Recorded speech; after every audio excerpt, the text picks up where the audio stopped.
आज आइए हम यात्री और भटकंती उपदेश शीर्षक के साथ परमेश्वर के वचन का अध्ययन करें। लोग कहते हैं कि हमारा जीवन एक यात्री के समान है। तब क्या एक यात्री होने का मतलब यह नहीं है कि उसके पास एक निज देश जैसा गंतव्य है? लेकिन इस दुनिया में न केवल यात्री है बल्कि बड़ी संख्या में भटकंती भी है। उनके पास स्वर्ग की प्रतिज्ञा नहीं है और न ही वे जीवन का उद्देश्य जानते हैं। परिणाम स्वरूप वे जीवन के अर्थ से अनजान होकर अपना समय बर्बाद कर रहे हैं। हमारा जीवन क्षणिक है। ऐसा लगता है कि 10 या 20 साल जल्दी बीत गए।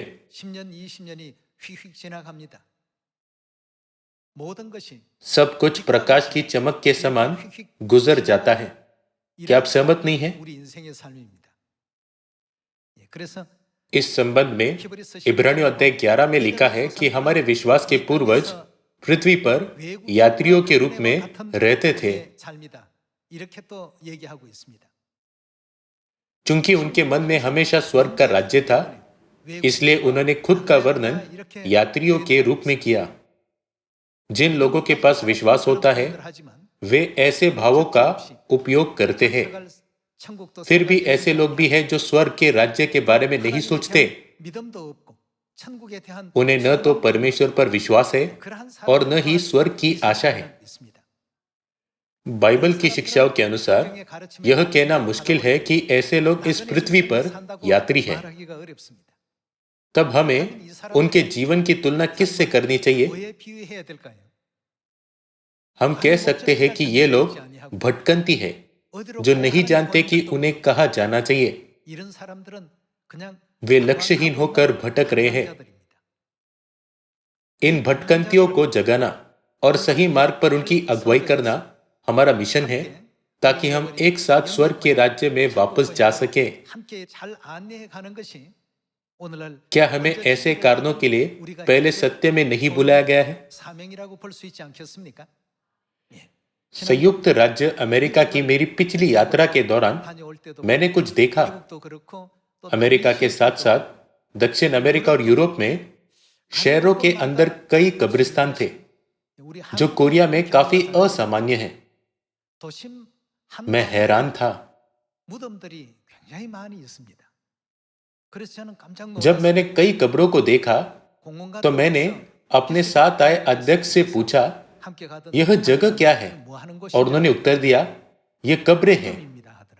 वास्तव में कब्रें शहर के मध्य में थी।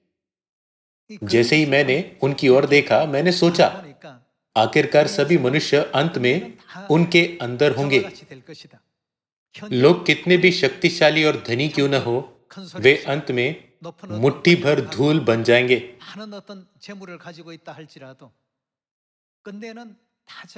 शायद इसी कारण से कब्रों को शहर के बीच में बनाया गया था, ताकि मानव जीवन की प्रकृति के बारे में लोगों को लगातार याद दिला सके।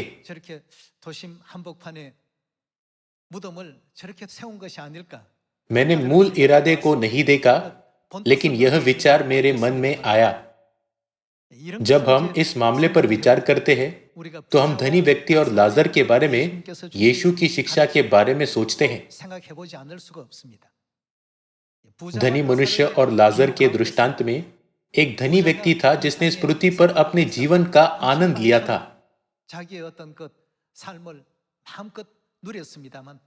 जब वह आनंद ले रहा था, वह बूढ़ा हो गया और उसकी मृत्यु हो गई। लाजर एक कंगाल भी बूढ़ा हो गया और मर गया।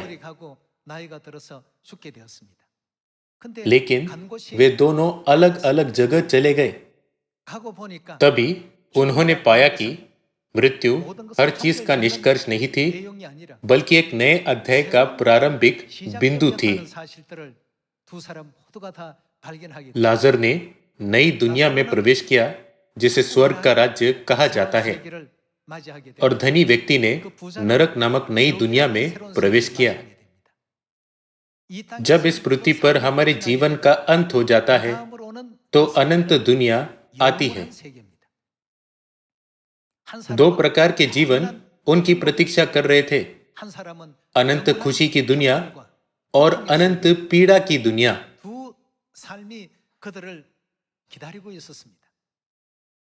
भले ही लाजर ने इस पृथ्वी पर एक गरीब और दयनीय जीवन जिया, लेकिन वह स्वर्ग के राज्य में गया। उसने हमेशा अपनी आशा स्वर्ग के राज्य में रखी।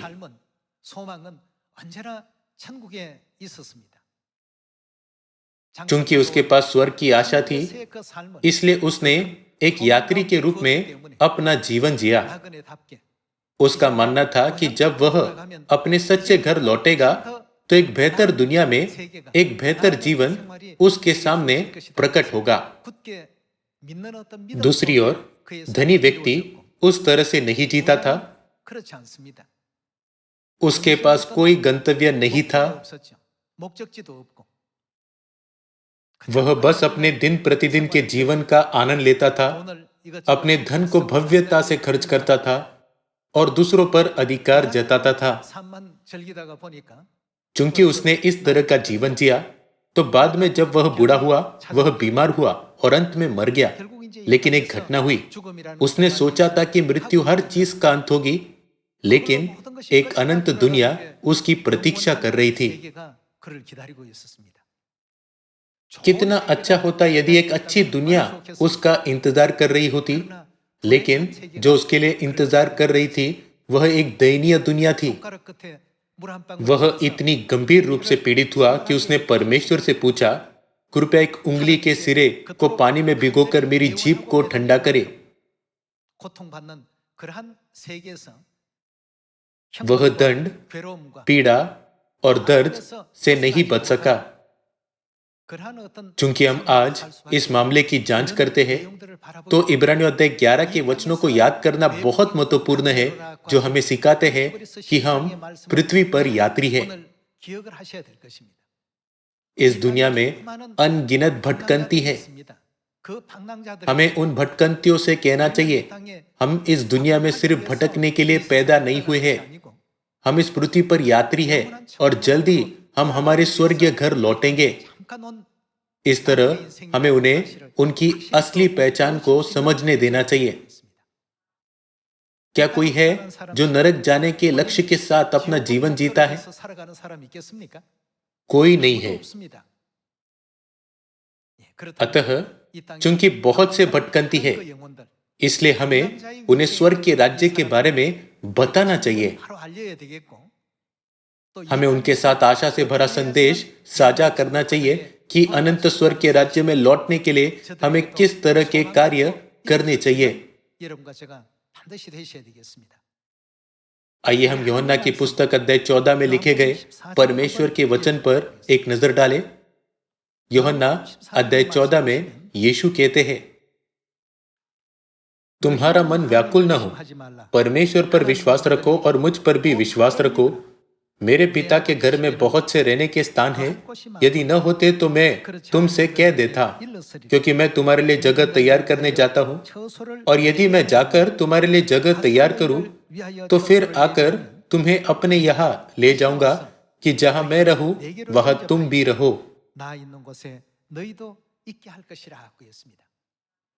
यीशु ने कहा, मेरे पिता के घर में बहुत से रहने के स्थान हैं। इसके अलावा वे कमरे शानदार दुनिया में हैं। क्या वह दुनिया स्वर्गलोक नहीं है जिसका मानव जाति ने सपना देखा है? परमेश्वर इस पृथ्वी पर इस तरह की महिमा में दुनिया का द्वार खोलने और अपनी संतानों को उस दुनिया का मार्ग जानने देने के लिए आए। स्वर्ग जाने से पहले उन्होंने सभी सत्य को नियुक्त किया और सभी शिक्षाओं को स्थापित किया। हमें इस दुनिया में प्रवेश करना चाहिए। इसलिए हमें याद रखना चाहिए कि हम इस पृथ्वी पर यात्री हैं। हमें इस तरह नहीं जीना चाहिए जैसे यह पृथ्वी हमारा सच्चा घर है जहां हम हमेशा के लिए रहेंगे। यात्री का अर्थ क्या है? यात्रियों की विशेषता क्या है? रात समाप्त हो जाने के बाद वे चले जाते हैं, है ना? भले ही बिस्तर पर का कपड़ा आरामदायक नहीं है या उन्हें कमरे का वॉलपेपर पसंद नहीं है, तो वे कैसे प्रतिक्रिया देंगे? वे इसके बारे में बहस नहीं करेंगे। यह एक यात्री का मन है। हमारे पास यह उदार हृदय होना चाहिए। स्वर्ग के राज्य को खोने का जोखिम उठाकर भी इस पृथ्वी की चीजों के लिए संघर्ष करना परमेश्वर की सच्ची इच्छा नहीं होगी, जिन्होंने हमें आत्मिक शरण नगर में भेजा है। हमें पिता और माता की पवित्र इच्छा को सीखना चाहिए ताकि हम आज्ञाकारिता प्राप्त कर सके, विश्वास रख सके और भाइयों और बहनों के साथ एकता बना सके। इसके अलावा हमें अपना गलत चरित्र बदलना चाहिए ताकि हम परमेश्वर के सदृश बन सके। क्या हमें ऐसा जीवन जीकर अपने अनंत स्वर्गीय घर नहीं लौटना चाहिए?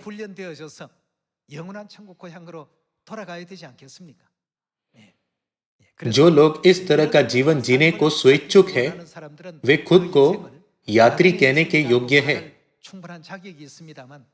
लेकिन जो इस तरह का जीवन जीने में विफल रहे हैं, उन्हें यात्री नहीं बल्कि भटकंती कहा जा सकता है। आश्चर्यजनक रूप से जब हम मत्ती अध्याय 7 पर एक नजर डालते हैं, तो हम देख सकते हैं कि यात्रियों की तुलना में भटकने वालों की संख्या बहुत अधिक है। आइए हम मत्ती की पुस्तक अध्याय 7 पर जाएं। आइए मत्ती अध्याय 7 आयत 13 देखें। सकेत फाटक से प्रवेश करो, क्योंकि चौड़ा है वह फाटक और सरल है वह मार्ग जो विनाश को पहुंचाता है, और क्या होता है, बहुत से हैं जो उसमें प्रवेश करते हैं। दुर्भाग्य से कहीं अधिक लोग विनाश की ओर बढ़ रहे हैं। आइए आयत 14 पर एक नजर डालें। क्योंकि सकेत है वह फाटक और कठिन है वह मार्ग जो जीवन को पहुंचाता है, और थोड़े हैं जो उसे पाते हैं। जब हम 8 अरब की वैश्विक आबादी पर विचार करते हैं, तो हमारे सत्य के भीतर लोगों की संख्या काफी कम है। सभी लोगों, यदि हम एक यात्री के मार्ग पर चल रहे हैं, तो हमें भटकंतियों को जगाना चाहिए।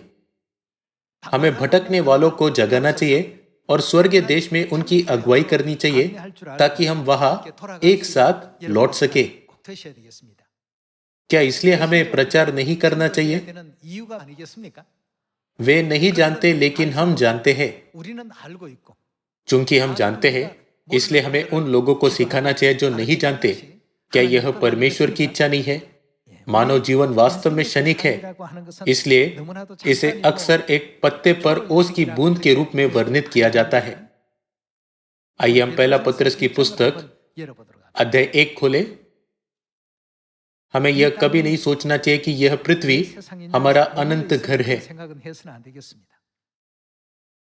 आइए हम पहला पत्रस अध्याय 1 आयत 22 पर एक नजर डालें। अतः जबकि तुमने भाईचारे की निष्कपट प्रीति के निमित्त सत्य के मानने से अपने मनों को पवित्र किया है, तो तन मन लगाकर एक दूसरे से अधिक प्रेम रखो, क्योंकि तुमने नाशवान नहीं पर अविनाशी बीज से परमेश्वर के जीवित और सदा ठहरने वाले वचन के द्वारा नया जन्म पाया है। क्योंकि हर एक प्राणी घास के समान है और उसकी सारी शोभा घास के फूल के समान है।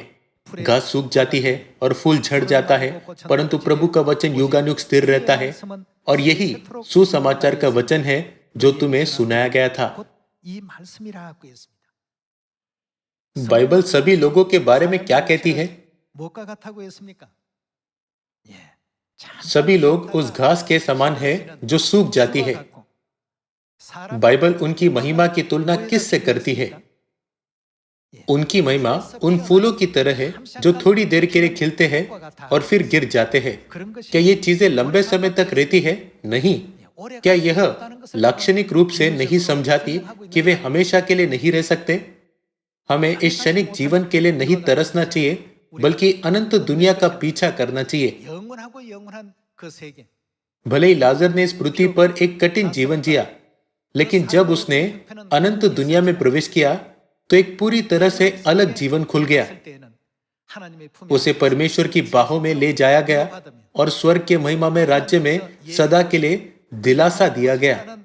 천국의 그 영광에 나아갈 수 있는 이와 같은 그 삶이 그 순간부터 영원히 이제 열리게 되는 것입니다. जब इस पृथ्वी पर जीवन का अंत होगा तो यात्रियों के रूप में अनुग्रह पूर्वक रूप से जीने वालों को अनंत खुशी प्राप्त होगी, जबकि जिन्होंने उस तरह से नहीं जिया है उन्हें दुख के समय का सामना करना पड़ेगा। उस क्षण से अनंत काल का समय शुरू होगा। हमें किस तरह का जीवन प्रदान किया जाएगा? अनंत दुख का या अनंत खुशी का? यह हमारे जीवन काल के दौरान निर्धारित किया जाता है। क्या इसी कारण से परमेश्वर लगातार बाइबल के माध्यम से हमें इस पृथ्वी पर परमेश्वर के वचनों का अध्ययन करने और उनकी शिक्षाओं के अनुसार जीने का आग्रह नहीं करते? हमें इस कारण से परमेश्वर के वचन के अनुसार जीना चाहिए, क्योंकि भविष्य अनंत काल का समय होगा।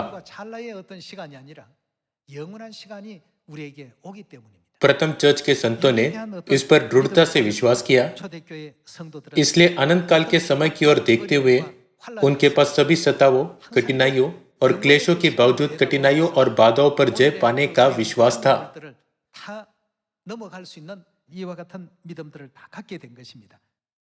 आइए हम दूसरा कुरिन्थियों की पुस्तक अध्याय 4 पर एक नजर डालें। दूसरा कुरिन्थियों अध्याय 4 आयत 16 में लिखा है, 16절의 말씀 우리 함께 보겠습니다. इसलिए हम हियाव नहीं छोड़ते, यद्यपि हमारा भारी मनुष्यत्व नष्ट होता जाता है, तो भी हमारा भीतरी मनुष्यत्व दिन प्रतिदिन नया होता जाता है, क्योंकि हमारा पल भर का हल्का सा क्लेश हमारे लिए बहुत ही महत्वपूर्ण और अनंत महिमा उत्पन्न करता जाता है। और हम तो देखी हुई वस्तुओं को नहीं, परंतु अनदेखी वस्तुओं को देखते रहते हैं। दूसरे शब्दों में हमारी आशा और इच्छा रखते हैं, क्योंकि देखी हुई वस्तुएं थोड़ी ही दिन की है, परंतु अनदेखी वस्तुएं सदा बनी रहती है। भले ही हम स्वर्ग के राज्य को अपनी नग्न आंखों से नहीं देख सकते, लेकिन उसका अस्तित्व है। अतः हमारा लक्ष्य इस अनंत स्वर्गीय राज्य में प्रवेश करना होना चाहिए। हमें इस पृथ्वी पर क्षणिक आराम और सुखों की लालसा नहीं करनी चाहिए। दूसरा कुरिन्थियों के द्वारा प्रेरित पौलुस दृढ़ता से हमें इसकी याद दिलाता है। आइए हम रोमियो की पुस्तक अध्याय 8 पर जाए। आइए हम रोमियो अध्याय 8 आयत 18 देखें। क्योंकि मैं समझता हूं कि इस समय के दुख और क्लेश क्या है, वे उस महिमा के सामने जो हम पर प्रकट होने वाली है कुछ भी नहीं है। दूसरे शब्दों में यह तुलना से परे है। सभी लोगों, हम परमेश्वर पर विश्वास करते हैं, क्योंकि यह दुनिया जो तुलना से परे है हमें दी जाएगी। यह महिमामय दुनिया हमें विरासत के रूप में देने की परमेश्वर की प्रतिज्ञा हमें प्राप्त हुई है। क्या इसीलिए हम परमेश्वर पर विश्वास नहीं करते? हमें हमेशा यह सोचते हुए अपने आप पर विचार करना चाहिए, आज मैं अपना जीवन कैसे जी रहा हूं? क्या मेरा जीवन परमेश्वर को महिमा और आनंद देता है? ऐसा करके हमें इस पृथ्वी पर एक यात्री के रूप में जीना चाहिए, न कि एक भटकंती के रूप में। यात्री के पास लौटने के लिए एक गंतव्य होता है। वे अपने गंतव्य पर जाने के लिए दृढ़ संकल्पी होते हैं। उनके पास एक लक्ष्य होता है। वे सोचते हैं, एक बार जब यह रात बीत जाएगी तो मैं जल्द ही अपने निज देश में लौट जाऊंगा। इस प्रकार मुझे कोई आपत्ति नहीं है, भले ही बिस्तर असहज है और जिस कमरे में मैं रह रहा हूं उसका वॉलपेपर जर्जर है और मेरी पसंद के अनुसार नहीं है। जब आप यात्रा करते हैं तो आप कुछ दिनों के लिए एक होटल में रहते हैं। सभी लोगों, यदि होटल में एक वॉलपेपर है जो आपको पसंद नहीं है, तो क्या आप परेशान हो जाते हैं? 거기에 마음 상하십니까? चूंकि आप 2 या 3 दिनों में घर लौट आएंगे, इसलिए आपको इसकी परवाह नहीं होती है। 개의치 않습니다. हमें इस दृष्टिकोण के साथ आज अपने जीवन पर पुनर्विचार करने के लिए समय लेना चाहिए। 생각해 볼 수 있는 우리 모두가 꼭 되셔야 되겠습니다. इस कारण से जैसे रोमियो अध्याय 8 हमें सिखाता है, हमें अपनी आशा कहाँ रखनी चाहिए। यह लिखा है कि हमारे इस समय के दुख और क्लेश उस महिमा के सामने जो हम पर प्रकट होने वाली है कुछ भी नहीं है। परमेश्वर ने हमें अपने वारिसों के रूप में नामित किया और कहा, अब आपको बस लौटना है। हमें उस दुनिया में जाना चाहिए जहां परमेश्वर वादा करते हैं, मैं आप पर सब कुछ बरसाऊंगा। आइए हम आयत 16 पढ़े। 다시 한번 넘어가 봅시다. रोमियो अध्याय 8 로마 आयत 16। 16절 봅니다. आत्मा आप ही हमारी आत्मा के साथ गवाही देता है कि हम परमेश्वर की संतान हैं, 하나님의 자녀인 것을 और यदि संतान है तो वारिस भी, वरना परमेश्वर के वारिस और मसीहा के संगी वारिस है, कि जब हम उसके साथ दुख उठाए तो उसके साथ महिमा भी पाए। 영광을 받기 위하여 क्योंकि मैं समझता हूं कि इस समय के दुख और क्लेश उस महिमा के सामने जो हम पर प्रकट होने वाली है कुछ भी नहीं है। 좋게 비교할 수 없다. 이 हमें सोचना चाहिए, दुख हमें कभी नहीं रोक सकता। 중단되거나 हम अपने वर्तमान कष्टों के कारण कभी निराश नहीं होंगे। 결코 없을 것이다. उस महिमा की तुलना में जो हम पर प्रकट होगी, हमारे वर्तमान कष्ट, कठिनाइयां, समस्याएं और बाधाएं कुछ भी नहीं है। 장애물들은 ये चीजें हमारे कदमों को कभी नहीं रोक सकती। 중단시킬 수가 없을 것이다. सभी लोगों, एक यात्री और एक भटकंती में अंतर होता है। 그런 차이가 있습니다. एक भटकंती के पास निर्देश नहीं होता है जहां वे लौटना चाहते हैं, 목적하는 고향이 없습니다. चूंकि उनके पास लौटने के लिए निर्देश नहीं होता है, इसलिए वे वर्तमान समय पर ध्यान केंद्रित करते हैं। उन्हें यह सुनिश्चित नहीं होता कि वे प्रत्येक दिन कहाँ और कैसे बिताएंगे। लेकिन एक यात्री का जीवन अलग होता है। 오늘의 현실이 भले ही आज का दिन थोड़ा निराश करने वाला और असंतोषजनक हो, लेकिन वे बोझिल महसूस नहीं करते, क्योंकि उन्हें इस बात की बड़ी आशा होती है कि उनके घर लौटने पर इन सभी मामलों का समाधान हो जाएगा। इस कारण से वे आज के समय में घिरे नहीं होते हैं। सभी लोगों, क्या हमें बाइबल के द्वारा परमेश्वर पर विश्वास करने के कारणों की खोज नहीं करनी चाहिए? 우리가 다 되셔야 안 되겠습니까? आइए हम इब्रानियों की पुस्तक अध्याय 11 पर जाए। इब्रानियों अध्याय 11 आयत 13। 보시면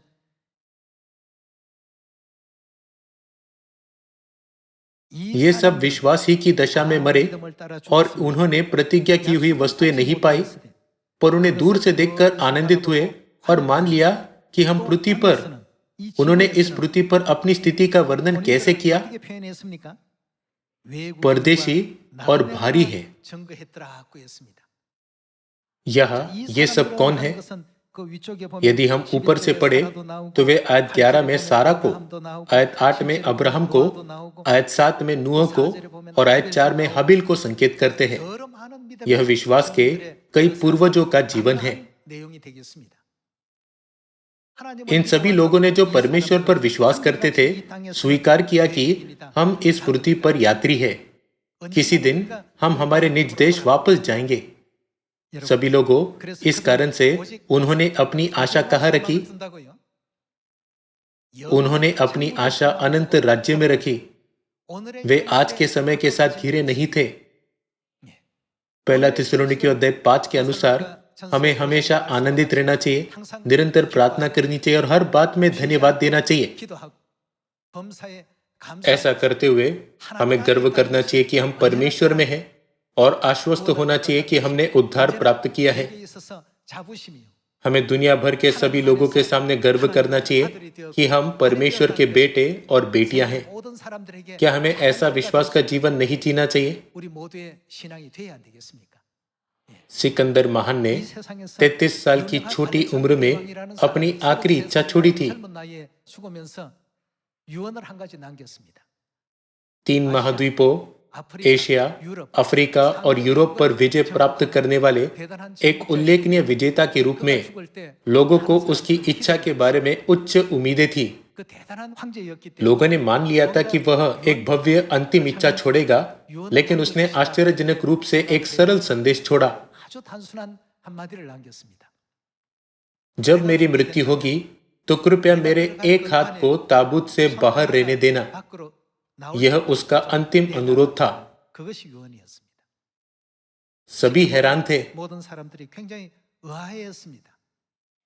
देश या अपने उत्तराधिकारी के लिए भव्य योजनाओं के बारे में बात करने के बजाय उसने यह अजीब अनुरोध किया।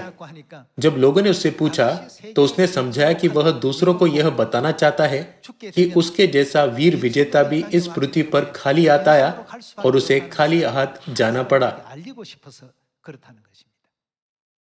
सभी लोगों, इस दुनिया का जीवन ऐसा है, लेकिन बहुत से लोग एक मृग तृष्णा से मोहित हो जाते हैं और मूर्खता करते हैं, जैसे कि स्वर्ग घर की अवहेलना करना और ऐसे काम करना जो उन्हें नरक में ले जाएंगे।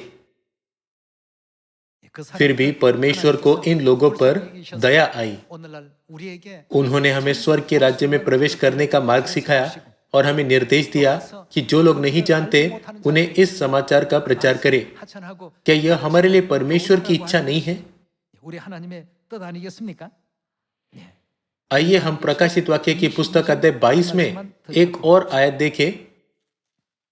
प्रकाशित वाक्य अध्याय 22 आयत 17। आत्मा और दुल्हन दोनों कहती है आ, और सुनने वाला भी कहे आ। जो प्यासा हो वह आए, और जो कोई चाहे वह जीवन का जल सेंत मिंत ले। मैं हर एक को जो इस पुस्तक की भविष्यवाणी की बातें सुनता है गवाही देता हूँ, यदि कोई मनुष्य इन बातों में कुछ बढ़ाए तो परमेश्वर उन विपत्तियों को जो इस पुस्तक में लिखी है उस पर बढ़ाएगा। यदि कोई इस भविष्यवाणी की पुस्तक की बातों में से कुछ निकाल डाले तो परमेश्वर जीवन के वृक्ष और पवित्र नगर में से जिसका वर्णन इस पुस्तक में है उसका भाग निकाल देगा। जब हम बाइबल की शिक्षाओं का पालन करते हैं तो क्या हम अपने निज देश स्वर्ग नहीं लौट पाएंगे? हम स्वर्ग के राज्य को पुनर्स्थापित करेंगे और पापों की क्षमा के द्वारा उद्धार प्राप्त करेंगे। हम स्वर्ग में राजपदधारी याजक बन जाएंगे, जहां मृत्यु, दर्द या दुख नहीं होगा। वहां केवल अनंत खुशी जारी रहती है। परमेश्वर हमें विरासत के रूप में ऐसी दुनिया देंगे। उस दुनिया में प्रवेश करने के लिए क्या हम वर्तमान समय में मसीह की शिक्षाओं का पालन नहीं कर रहे हैं? अब हमें अनगिनत लोगों को बचाना चाहिए जो ऐसी दुनिया या जीवन के उद्देश्य के बारे में नहीं जानते। इसी कारण हम इस वर्ष विश्व सुसमाचार को पूरा करने के लिए कड़ी मेहनत कर रहे हैं। हमें सारी मानव जाति को सुसमाचार का प्रचार करना चाहिए। मेरे पास जाने के लिए एक जगह है। मेरा घर स्वर्ग का राज्य है।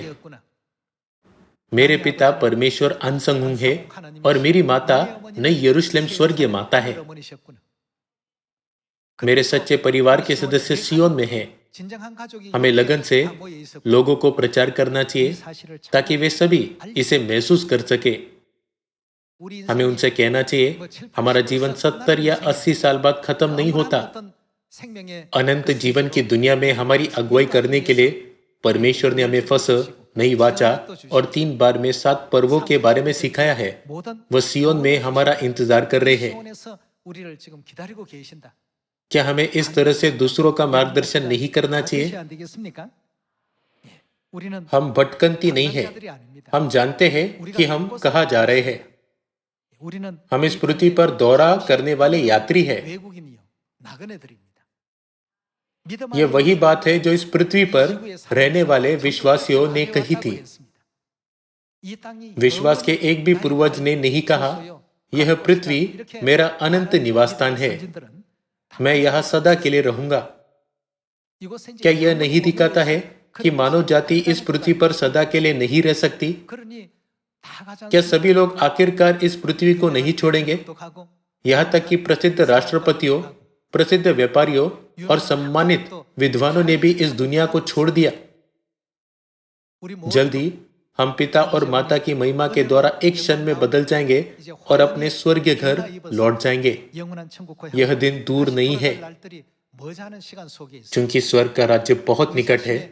इसलिए आइए हम अपने विश्वास के तेल की फिर से जांच करें और अंत तक स्वर्गीय संतानों के रूप में अपना जीवन व्यतीत करें, ताकि हम पिता और माता से प्रशंसा और महिमा प्राप्त कर सके।